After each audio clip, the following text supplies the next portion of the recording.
Assalamu alaikum, grade 3. Today we will read the story The Trial of Cardigan Jones, written and illustrated by Tim Egan. Now listen carefully and follow with me. Cardigan walked by Mrs. Brown's house just as she was putting a fresh baked apple pie in her window. Cardigan loved pies. He walked over and smelled the pie. A neighbor next door saw him, and a milkman driving by saw him too. Cardigan was new in town, and they weren't sure what he was up to.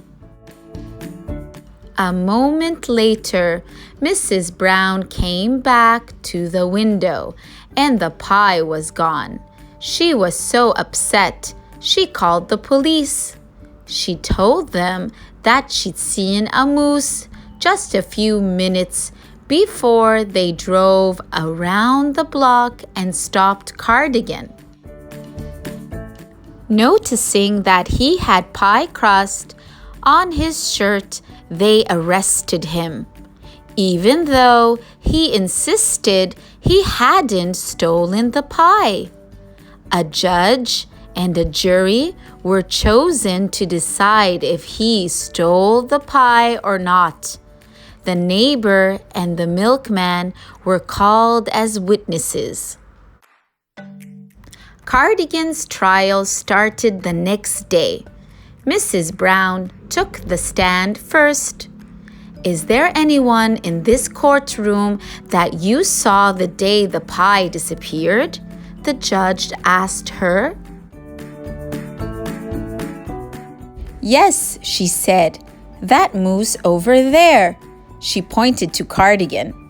There was a murmur from the crowd. "He did it.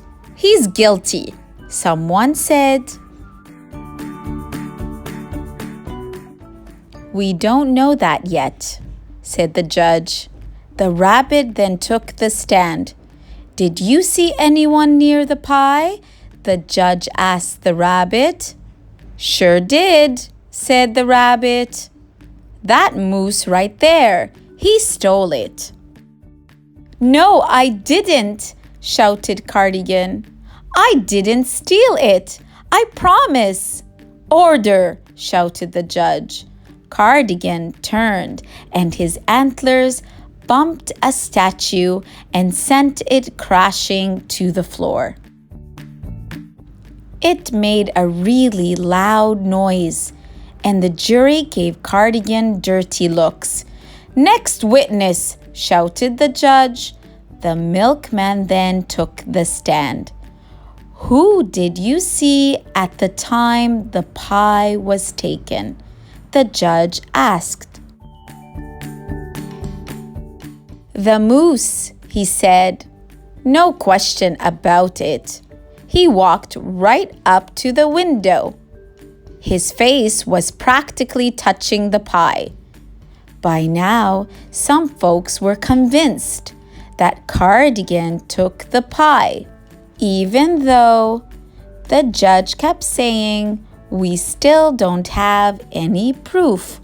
Finally, Cardigan was called to the stand.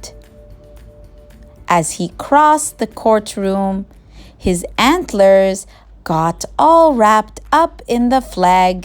It took him over a minute to get untangled. "He's a troublemaker," declared a gopher.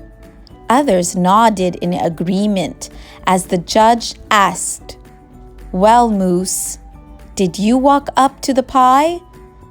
"Well, yes, but just to smell it," said Cardigan softly. "I knew it," shouted a goat. "Lock him up." "Order," commanded the judge. "Order in the court." "But I didn't take it," insisted Cardigan. "Honest." He stood up and his antlers knocked the judge's gavel to the floor. "Sit down," shouted the judge.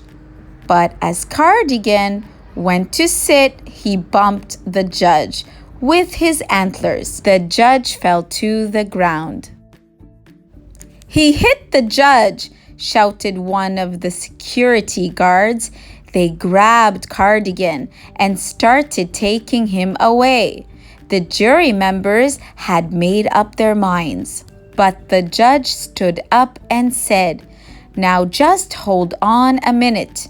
I'm curious about something," he said. "Follow me."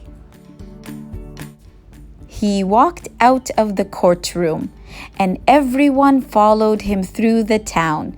They reached Mrs. Brown's house, and the judge walked around the outside to the window where the pie had been. Sure enough, there, smushed all over the bushes, was the apple pie. It didn't smell very good anymore. "You knocked it off the window with those giant antlers of yours, you silly moose," said the judge, laughing. It was an accident. Everyone immediately felt terrible for being so rotten to Cardigan, and the jury proclaimed him not guilty right then and there. To make it up to him, they had a party in his honor, and Mrs. Brown baked a pie especially for him, even after he broke her favorite vase. هيا تعلم، فالعلم خير معين، وتقرب به إلى الله رب العالمين.